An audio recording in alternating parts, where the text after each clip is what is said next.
kasih Tuhan buat anugerah-Mu. Terima kasih buat kebaikan-Mu. Kalau kami boleh ada hari ini karena anugerah Tuhan. Terima kasih kalau kami boleh masih menyembah Tuhan yang hidup. Kau Tuhan yang luar biasa. Kau Tuhan yang dahsyat. Kau Tuhan yang sangat baik dalam kehidupan kami. Biarlah kami boleh belajar dengan kebenaran firman-Mu. Untuk kami bisa diproses. Untuk kami bisa dibentuk dengan rencana Tuhan yang besar dalam kehidupan ini. Kami bersyukur buat segala yang terjadi dalam kehidupan kami. Karena Yesusku dahsyat. Yesusku luar biasa. Kau sungguh dahsyat dalam kehidupan ini. Hanya di dalam nama Yesus yang percaya katakan sama-sama. Amin. Shalom, selamat sore. Apa kabar Bapak Ibu semuanya? Puji Tuhan baik. Tuhan dahsyat, Tuhan luar biasa. Siapa yang merasakan kebaikan Tuhan terjadi dalam kehidupan ini?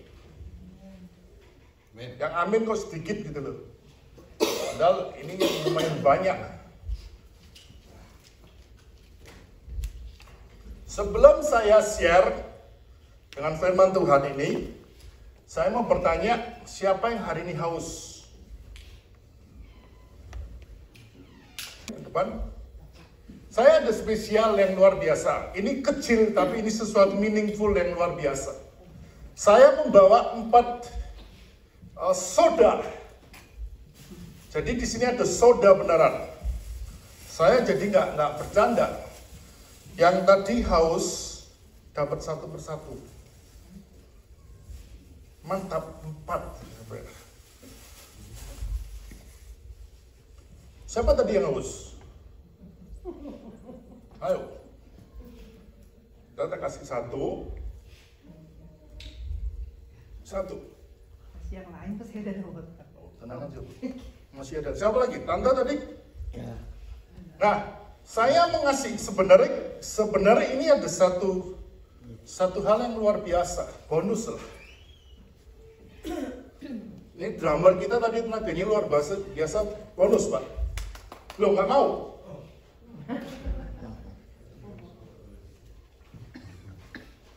Nah,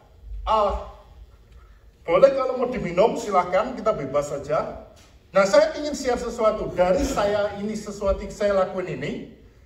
Apa yang Bapak Ibu tangkap? Katanya apa yang ditangkap?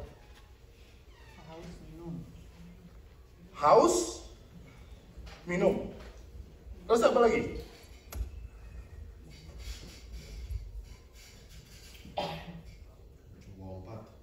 Apa? Apa itu jawaban? Cuma bawa 4. Keren. Apa yang kita tangkap hari ini?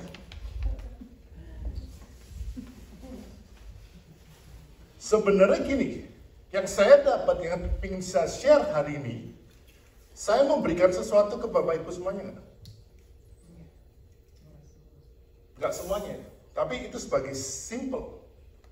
Bagaimana kita bisa belajar memberi?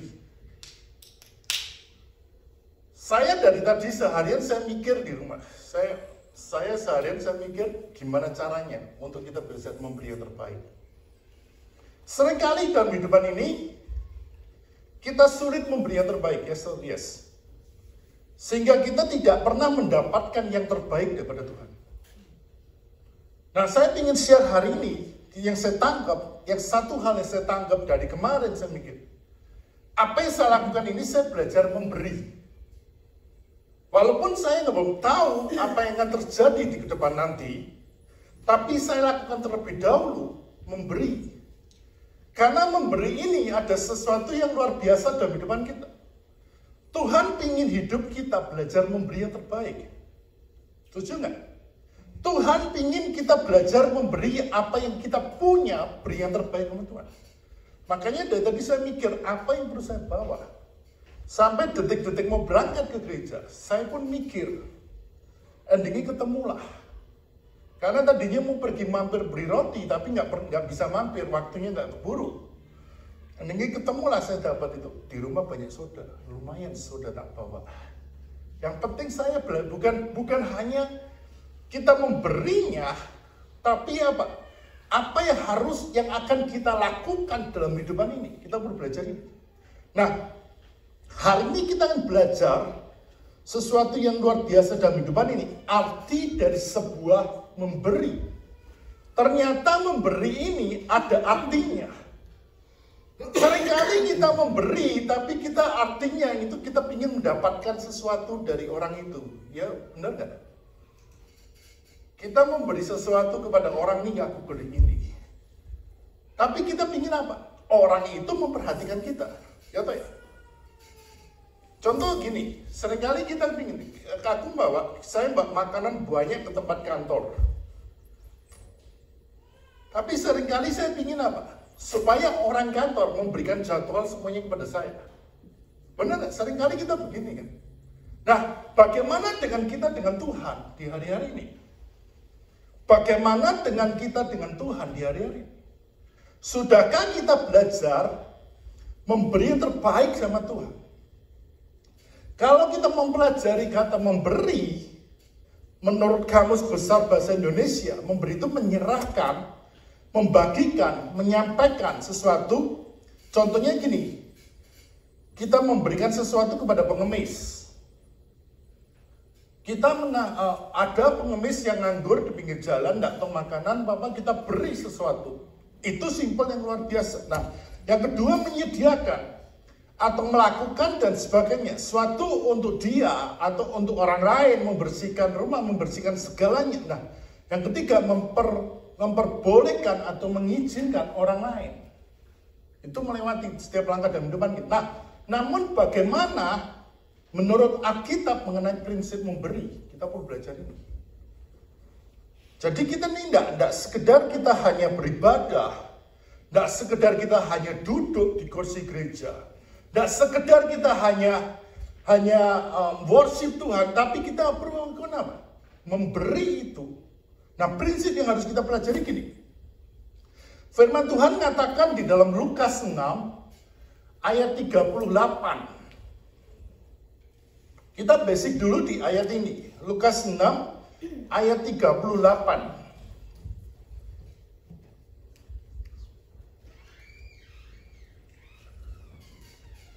Udah dapetin ayat ini? Ayat ini katakan demikian. Berilah dan kamu akan apa? Diberi. Suatu takaran yang baik, yang dipadatkan, yang digoncangkan, yang tumpah keluar, akan dicurahkan kepada rimbaanmu, sebab ukuran yang kamu pakai untuk mengukur, akan diukur kepada siapa? Kita juga. Dengan kata yang pertama, kata berilah, maka apa? Kamu akan apa? Diberi. Seringkali dalam kehidupan kita ingin apa? Kita yang diberi, yes or yes. Tapi kita sulit melakukan yang berilah terlebih dahulu. Sedangkan di sini ngajarkan kamu memberi, maka kamu akan apa? Diberi. Atau kamu akan apa? Mendapatkan. Nah, seringkali dalam kehidupan kita sebagai orang yang cinta Tuhan, sebagai orang yang mengasihi Tuhan, lupa dengan hal ini. Bagaimana kita bisa memberi terlebih dahulu, maka kita akan mendapatkan. Nah, mari kita belajar dari seorang tokoh yang luar biasa dalam Alkitab, yaitu seorang siapa? Janda Sarfat. Kita buka sama-sama di 1 Raja-Raja 17, ayat yang ke-7 sampai yang ke-16.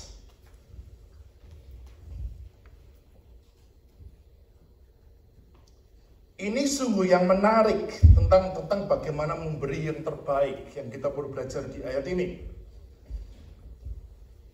Temanya di topiknya apa? Eliat dan apa? Janda Sarfat. Benar ya, janda di Sarfat ya. Ayat yang ke-7 saya baca, Bapak Ibu baca yang ayat ke-8, kita bergantian. Tetapi sesudah beberapa waktu, sungai itu menjadi kering. Sebab hujan tiada turun di negeri itu. 8. Bersiaplah pergi ke Sarfat yang termasuk wilayah Sidon, dan diamlah di sana. Ketahuilah, aku telah memerintahkan seorang janda untuk memberi engkau makan. Sesudah itu ia bersiap lalu pergi ke Sarfat. Setelah ia sampai ke pintu gerbang kota itu, tampaklah di sana seorang janda sedang mengumpulkan kayu api. Yang berseru kepada perempuan itu katanya, cobalah ambil bagian sedikit air ini supaya aku minum. Ketika perempuan itu pergi mengambilnya dan berserulah lagi, cobalah ambil juga bagiku sepotong roti.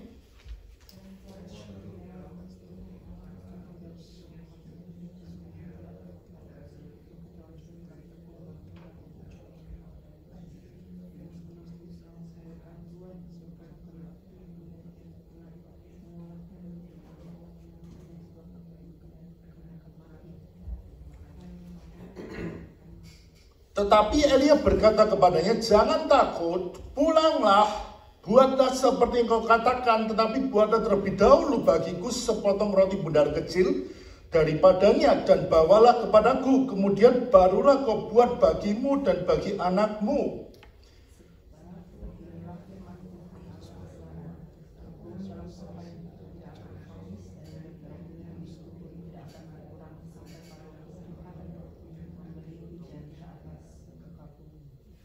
Lalu pergilah perempuan itu dan berbuatlah seperti yang dikatakan Elia.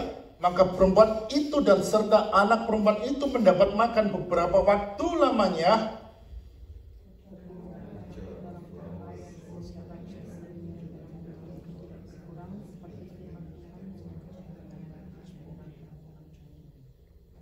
Tepung dalam tempayan itu tidak habis dan minyak dalam buli-buli pun itu tidak berkurang seperti firman Tuhan yang diucapkan dengan perantara Nabi Elia. Nah, kita akan belajar dengan topik ini, di mana sebelum kita mempelajari kisah ini, kita perlu ngerti tentang keadaan yang terjadi dari si janda ini. Janda Sarfat adalah satu tempat yang panas dan kering di daerah Indonesia saat hendak dikenal sebagai daerah Libanon. Nah, di saat di sana tampak seorang janda muda yang menuju keluar ke kota, hendak mengumpulkan ranting-ranting kering dan yang jatuh dari pepohonan yang hutan yang kala itu sungguh mengering, dan daerah Sarfat sudah mengalami sedikit kekeringan. Daerah Sarfat ini sudah mengalami sedikit yang kering yang luar biasa yang cukup lama. Langit yang tampak cerah dan biru tidak berawan seakan menghapuskan harapan mereka akan turunnya hujan. Walaupun hujan pun turun, tetapi barangkali sudah berlambat bagi si janda ini karena dia kekeringan. Dia tidak bisa menikmati apa-apa. Dan dia hanya bisa mengandalkan dengan apa? Mencari kayu-kayu sisa dari pepohonan itu, lalu dibuatnya untuk apa? Untuk dia makan. Nah, kota ini sudah mengalami musim hujan, sudah kering, yang kurang lebih 2 tahun mengalami kekeringan. Sebelumnya tidak ada seorang pun yang menyukai kelembapan yang menuju menulang lusuk sepanjang minggu-minggunya dalam kota ini. Nah, yang terjadi tidak pernah mengalami satu kehujanan, yang terjadi tidak pernah mengalami satu kekeringan, sehingga dia mengalami satu yang tidak pernah apa yang dialami. Nah, selama di daerah ini kekeringan pada saat itu juga, pada saat itu serupanya Allah mendengar doa dari nabi yang besar, yaitu Nabi Elia. Elia bersungguh-sungguh berdoa supaya hujan jangan turun, dan hujan pun tidak turun di muka bumi selama 3 tahun dan 6 bulan. Dalam cerita kitab ini dirincikan dengan jelas siapa yang nama janda itu. Nah, janda ini mengalami sesuatu yang luar biasa, di mana kekeringan yang luar biasa, tidak bisa menikmati makanan. Nah, satu kali kalau kita membaca ayat ini, Tuhan menyuruh Elia untuk pergi kemana? Ke Sarfat, karena Sarfat kekeringan. Elia pergi ke Sarfat, dan Elia melakukan apa yang Tuhan firmankan untuk melangkah pergi ke Sarfat. Nah, yang Tuhan perintahkan di sini apa? Ketahuilah, aku telah memerintahkan seorang janda untuk memberi makan. Nah, pada waktu dia masuk ke pintu gerbang kota itu, Di sana didapati apa? Janda yang sedang apa? Yang sedang mencari apa? Mengumpulkan kayu api. Lalu yang berseru kepada perempuan itu malah gini. Dia datang dan ketemu dengan perempuan itu yang sedang mengumpulkan kayu api. Apa yang terjadi? Elia berseru kepada perempuan ini, coba bikinlah apa itu? Ambillah bagiku sedikit air dalam kendi. Supaya apa? Aku bisa apa? Minum. Karena Elia kelaparan, Elia haus, dan Elia tidak bisa menikmati apa-apa. Ketika datang di situ dengan dia ngomong, buatlah terlebih dahulu bagiku air supaya aku bisa minum. Tetapi perempuan itu pergi mengambilnya. Ini yang hebat gini. Perempuan itu pergi mengambilnya, bahkan dia berseru lagi, coba ambil juga bagiku sepotong apa? Roti. Saya mau bertanya, kalau kita sebagai janda yang sedang mengumpulkan kayu api, kita ketemu dengan Elia berbuat seperti itu, kita marah nggak?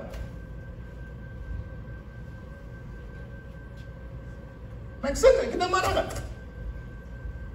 Kita nggak punya apa-apa, kita seorang janda yang kita tidak bisa menikmati makanan, tidak bisa menikmati apa-apa, tahu-tahu ketemu dengan raja bernama Elia. Elia malah yang terjadi, Elia menyuruh membuat apa? Membuat minuman dan apa? Dan roti. Kan benar ya di sini disuruh, cobalah ambil juga bagiku sepotong roti. Saya tanya, janda ini bisa marah nggak? Kalau kita berpikir secara sekarang, pasti gila lo, gua nggak makan, nggak minum, tiba-tiba lo datang suruh gua bikin minuman, suruh siapin makanan. Tetapi apa yang dilakukan dengan janda ini, kita perlu belajar ini. Dia walaupun dia ngomel ginian, dia ngomong gini, perempuan itu menjawab, demi Tuhan Allahmu yang hidup, sesungguhnya tidak ada roti padaku sedikit pun, kecuali apa? Segenggam tepung dalam apa? Tempayan, dan sedikit minyak dalam buli-buli. Dan sekarang aku sedang mengumpulkan 2-3 potong kayu api. Kemudian apa? Aku mau pulang dan mengolahnya bagiku dan bagi anakku. Dan setelah kami memakannya, kami akan apa? Mati. Istilahnya seperti janda ini apa? Ngamuk. Dia tidak bisa membuatnya, tapi dia ngomong, aku aja ini nggak cukup buat aku. Aku mengumpulkan 2-3 potong kayu. Setelah itu aku pulang mengolahnya dan aku akan makan dan aku akan apa? Mati. Setelah itu apa terjadi gini? Elia ngomong lagi. Tetapi Elia berkata, jangan takut, pulanglah.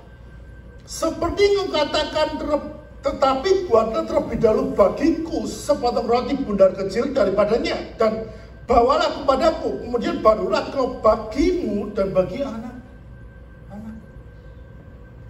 Dengan hal ini, si janda ini mau melakukan. Dengan Elia ngomong, buatlah buat kamu, tapi buatlah fokuslah buat aku, supaya aku bisa makan dan minum, setelah itu sisanya buat kamu. Janda ini tetap mengikutinya. Janda ini tetap melakukannya. Janda ini tetap mengikuti apa yang diperintahkan Elia. Bahkan dia ngomong gini, ayat 14. Sebab beginilah firman Tuhan, Allah Israel, tepung dalam tempayan itu tidak akan habis, dan minyak dalam buli-buli pun itu tidak akan berkurang sampai pada waktu Tuhan memberi hujan kepada apa? Muka bumi. Di ayat yang ke-15 ini, terus apa? Lalu pergilah perempuan itu dan berbuat seperti dikatakan apa? Elia. Maka perempuan itu dan dia serta anak perempuan itu mendapat makan apa? Beberapa waktu lamanya. Hebat ceritanya. Dengan apa? Dengan dia berusaha melakukan yang terbaik buat Elia.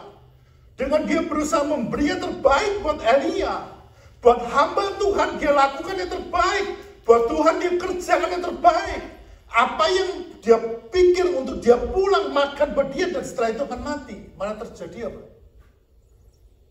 Dia bisa makan sampai pada waktunya. Makan yang tidak pernah apa. Dia ngomong sendiri di sini. Lalu pergilah dan perempuan itu dan berbuat seperti dikatakan yang maka perempuan itu dan dia saudara anak perempuan itu mendapat makanan beberapa waktu lamanya. Kami pun dengan cerita ini kita boleh tangkap satu hal. Saya ingin share dengan dua hal ini. Bahwa kita belajarlah memberi yang terbaik buat Tuhan. Arti memberi yang sebenarnya, kalau kita lihat dari kisah ini kita tangkap arti sebenarnya memberi yang terbaik. Coba kita perhatikan ayat 7-15. Tadi kita sudah perhatikan ini. Ini menceritakan janda yang di Sarfat, yang bekerja untuk mencari sepotong kayu api, dan memproses kayu itu untuk dia makan bersama dengan apa? Anaknya. Dan setelah makan, dia akan apa? Mati. Benar ya? Dia akan mati. Pada waktu itu datanglah Elia yang diperintahkan Tuhan untuk pergi ke Sarfat dan bertemu dengan janda itu. Bahkan yang lebih mengenaskan lagi gini. Elia menyuruh janda ini membuat roti dan minum air dalam kendi supaya Elia dapat makan dan minum. Pertanyaan saya, kenapa wanita ini mau melakukan buat Elia? Kenapa wanita ini mau melakukan buat hamba Tuhan ini? Apa yang ada dalam prinsip tentang memberi itu dalam Elia, dalam janda ini? Apa yang harus kita pelajari tentang konsep memberi yang wanita ini lakukan? Ini mengambil satu sikap yang luar biasa. Wanita ini menabur benih. Di mana apa? Benih itu akan menjadi berkat buat dirinya dia. Jelas. Saya begitu nangkep ini, wow. Janda di Sarfat ini melakukan menabur benih buat hamba Tuhan. Dia melakukan yang terbaik buat Tuhan. Dia memberikan yang terbaik buat Tuhan, walaupun dia tidak memikirkan dirinya sendiri. Ketika dia melakukan yang terbaik buat Tuhan, justru apa yang terjadi? Apa yang gak pernah dia pikirkan, itu akan terjadi dalam kehidupan dia. Apa yang gak pernah dia ketahui, itu akan nampak dalam kehidupan dia. Nah, kalau kita lihat wanita ini, dia melakukan yang terbaik dengan menabur benih, bukan buat Elia, atau bukan buat yang lainnya. Tetapi justru dia melakukan yang terbaik terlebih dahulu buat siapa? Tuhan kita. Dia melakukan yang terbaik buat Tuhan. Dia melakukan segalanya buat Tuhan. Ketika dia melakukan buat Tuhan dalam kehidupan dia mendapati berkat yang luar biasa, tidak pernah habis sekian waktu lamanya. Nah, pertanyaan saya gini, sudahkah kita menabur benih buat Tuhan? Sudahkah kita melakukan segalanya buat Tuhan? Dengan jelas kita tangkap dengan kisah ini. Mau nggak kita mendapat berkat yang tidak pernah habis dalam kehidupan kita? Seringkali kita hanya ingin apa? Kita mau mendapatkannya doang. Tapi kita nggak mau melakukannya itu. Itu yang sulit. Itu yang harus kita belajar di hari ini. Lakukan yang terbaik buat Tuhan. Naburlah benih buat Tuhan terlebih dahulu. Sisanya apa? Tuhanlah yang akan bekerja dalam kehidupan ini. Nah, kalau kita nggak mau menabur, gimana kita akan menuai dengan benih itu? Janda di Sarfat ini, dia memberikan benihnya buat Tuhan. Dia memberikan segalanya buat Tuhan. Dia lakukan segalanya buat Tuhan. Endingnya apa? Dia sendiri mendapat berkat itu. Saya jadi ingat kurang lebih 2 tahun yang lalu. Ingat kita KKR dan Rin di San Francisco. Bu Esther jadi BL kalau nggak salah itu. Bukan ya? Nah, saya ingat gini. Kita pergi sama-sama dengan satu keluarga. Yang keluarga itu yang anaknya kena cerebral palsy. Kita pergi sewain mobil, kita ngajak untuk dia menikmati satu KKR di sana, dan anak itu tujuannya disembuhkan oleh Tuhan. Nah, kita lakukan yang terbaik. Kita ingin ngajaknya dia untuk, pertama mancingnya untuk jalan-jalan. Nah, tak tanya, Pak pernah ke San Francisco belum? Oh, belum pernah. Ayo ke San Francisco. Ayo, tapi mereka udah set up untuk pergi. Saya bilang, tapi dengan satu syarat, Pak, yuk kita datang ke KKR. Nah, intinya datang ke KKR. Nah, kita datang dan dia didoain, dia dijamah, di ini, tapi orang yang masih dalam tanda kutip, Kristenannya kan tanda kutip, KTP doang. Nah, kita pergi dan kita ini semuanya, minggu setelah selesai kita pulang dan sebagainya. Pertanyaan saya, keluarga ini kenal Tuhan nggak? Setelah dijamah, tetap dijamah, saya percaya dijamah, tapi tidak ada mengalami satu perubahan dalam Tuhan. Yang saya ingin share gini, saya melakukan terbaik aja buat keluarga ini. Yang nggak pernah saya pikirkan, itu terjadi dalam hidup saya. Tiba-tiba gini, itu bulan Februari, bulan Maret, saya lagi bergumul dengan working permit saya, yang dimana udah 7 tahun expired, tidak di renew. Nah, saya mikir gini, saya waktu mau renew itu saya tanya, kapan bisa jadinya? Orang bisa bilang sebulan, bisa jadi 2 bulan, 3 bulan, 4 bulan, 5 bulan, 6 bulan, sampai 8 bulan. Saya nggak tahu, sedangkan saya butuh kerjaan. Hari itu tahu nggak? Di 4 Maret, 2 tahun yang lalu. Saya ingat sore, minggu sore. Jadi waktu mau ke gereja, saya habis selesai kerja yang ada pun saya kerjain. Waktu ke gereja, saya lagi nyantai. Saya duduk di ruang tamu, nyantai. Saya buka Facebook. Biasanya kalau nyantai saya ingin lihat Facebook. Ada ibu-ibu masang itu roti perjamuan di foto. Ayatnya itu di Yesaya 41 ayat 10. Ayat itu berbunyi demikian. Aku meneguhkan bahwa aku akan menolong engkau. Aku akan memegang engkau dengan tangan kananku yang membawa kepada kemenangan. Nah, ketika saya membaca ayat ini, saya cuma bilang amin. Saya nggak bilang apa, saya nggak mau, cuma bilang amin. Bapak Ibu tahu, setelah saya membaca ayat ini, Tuhan itu ngomong gini, nah, sebelum kamu pergi ke gereja sore nanti, buka terlebih dahulu mailbox kamu. Saya nurut aja, ketika saya buka mailbox, apa yang terjadi? Saya dapat 2 surat. Memang yang pertama saya tunggu adalah surat driving license saya, karena minggu depan driving license-nya waktu itu akan expired juga. Saya udah bayar, tapi nggak datang. Saya tunggu. Nah, saya dapat itu, saya tahu surat itu dari dari DNV, karena ada tulisan biasa DNV ada tulisannya kan, driving motorcycle vehicle apa DNV. Nah, terus yang kedua, saya dapat surat lagi, tapi surat itu polos. Saya lihat, kok saya cek, kok dalamnya kayak ada kartu. Begitu ini, saya penasaran, saya buka. Bapak Ibu tahu apa? Kartunya itu, working permit-nya keluar. Dalam waktu 1 bulan. Apa yang kita lakukan, jika kita melakukan dengan Tuhan, Tuhan itu akan membalasnya berkat yang besar dalam hidup kita. Nah, seringkali kita melakukan yang terbaik nama Tuhan. Di Mazmur 126 ayat 5 yang 6, orang yang menabur dengan mencucurkan air mata akan apa? Pulang dengan sorak-sorai. Ketika kita menabur Tuhan, memberikan terbaik buat Tuhan, kita akan pulang nanti dengan apa? Sorak-sorai. Nah, sudahkah kita menabur yang terbaik sama Tuhan di hari-hari ini?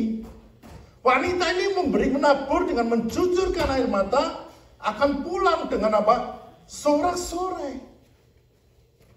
Dia menyucurkan air mata. Saya sangat yakin ketika dia mau memberikan buat Elia. Saya kalau boleh inspirasi dengan diri kehidupan kita sehari. Ya Tuhan, ini yang ada padaku untuk aku makan.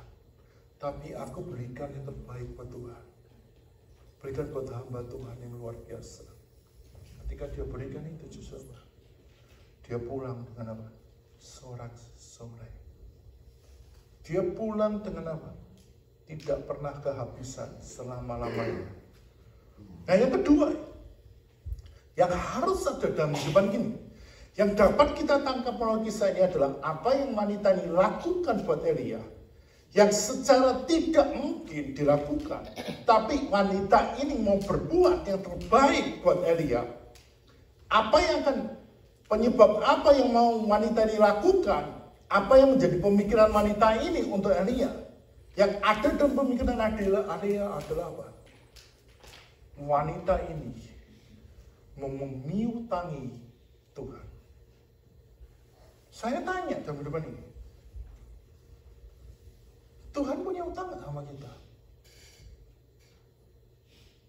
Ada nggak? Utangnya Tuhan sama kita ada nggak? Nggak ada ya. Tapi kita punya utang nggak sama Tuhan? Kita punya utang nggak sama Tuhan? Nah, bagaimana cara membayar utang kita sama Tuhan? Utang kita sama Tuhan itu banyak sekali. Ya. Kita nggak bisa bayar utang kita sama Tuhan. Tapi Tuhan menagih utang kita nggak? Wanita ini mau melakukannya karena apa? Wanita ini memiutangi Tuhan.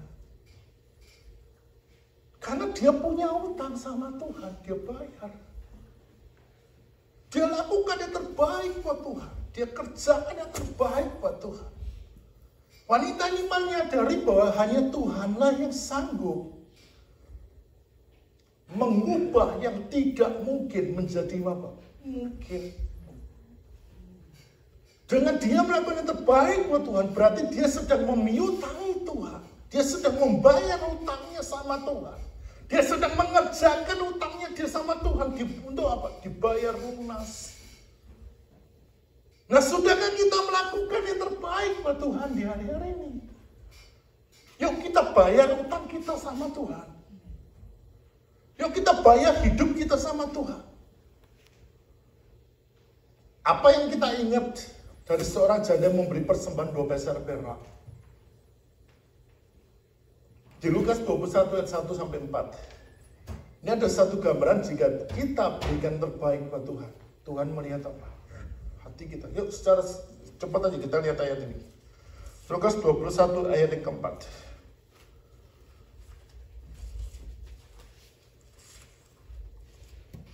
Ayat 1 sampai keempat.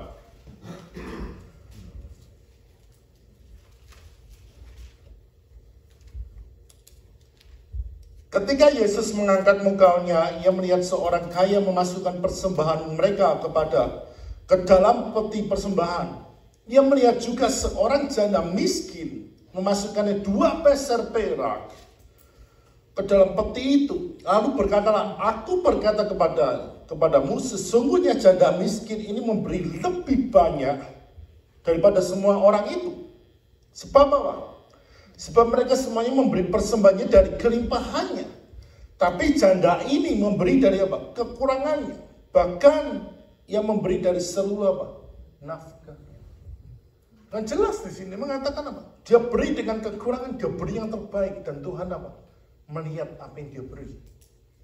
Nah, sudahkah dalam hidup kita ini beri yang terbaik sama Tuhan? Maka Tuhan akan melihat setiap hal yang terjadi dalam hidup ini. Amsal 19 ayat 17 mengatakan siapa menaruh kasihan kepada orang lemah itu menggambarkan apa? Dia sedang memiutangi Tuhan. Ketika kita menaruh belas kasihan kepada seseorang, kita sedang memiutangi Tuhan. Kita sedang membayar utang kita sama Tuhan. Apakah kita sedang memiutangi Tuhan hari ini? Nah, yang terakhir. Nah, sekarang gini. Nah, sekarang dampak apa yang ada dalam kita tentang memberi yang terbaik buat Tuhan? Sangat simpel dampaknya, Pak. Kalau kita perhatikan di ayat 15 sampai 16 ini, di ayat 1 Raja-Raja 17 ini, sangat simpel dampaknya. Dari dia melakukan apa yang terbaik buat Elia, tadinya dia membuat sendiri pun itu tidak cukup. Hanya dia bisa buat makan, dia dan anak-anaknya. Lalu setelah itu dia akan apa? Mati. Ayat ini dengan jelas mengatakan demikian sekali lagi. Lalu pergilah perempuan itu dan berbuatlah seperti yang dikatakan Elia. Maka perempuan itu dan dia serta anak perempuan itu mendapat makanan beberapa waktu lamanya. Tepung dan tempayan itu tidak habis, dan minyak dalam buli-buli tidak berkurang, seperti firman Tuhan yang diucapkan dengan perantara apa? Elia. Setelah dia mengikuti apa yang Elia katakan dan melakukan yang terbaik buat Tuhan, maka dia dan anak-anaknya mendapat apa? Makanan beberapa waktu lamanya, dan tepung dalam apa? Tempayan itu tidak pernah habis. Minyak dalam buli-buli tidak akan pernah kekurangan. Dan waktunya ia menggambarkan dampak kita memberi yang terbaik untuk Tuhan. Maka ini berkat Tuhan tidak bisa kekurangan sampai Allah pada waktunya.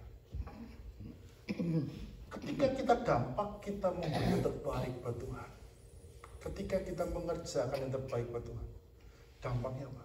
Berkat Tuhan tidak pernah kekurangan sampai pada waktunya. Dampaknya apa? Kita tidak pernah kekurangan. Kita terus menerima berkat Tuhan yang besar dalam hidup ini.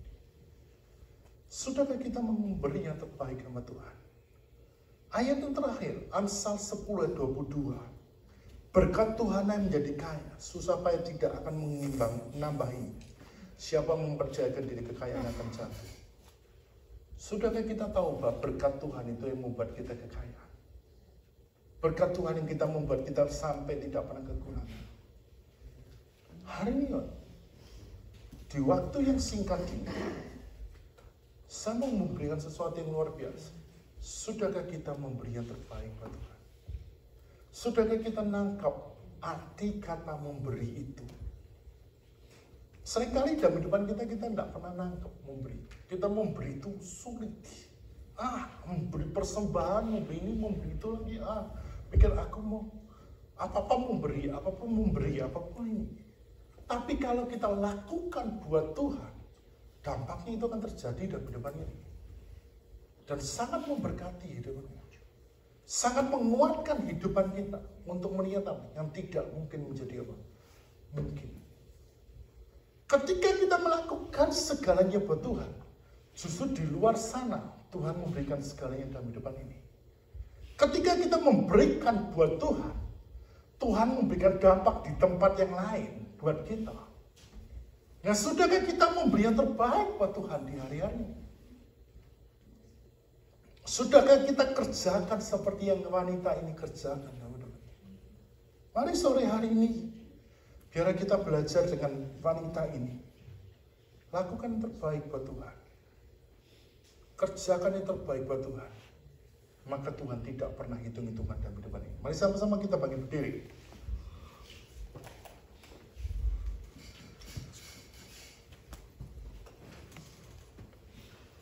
Haleluya.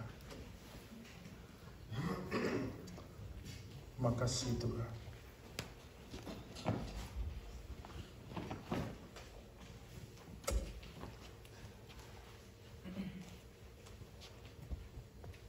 Sungguh dahsyat Yesus.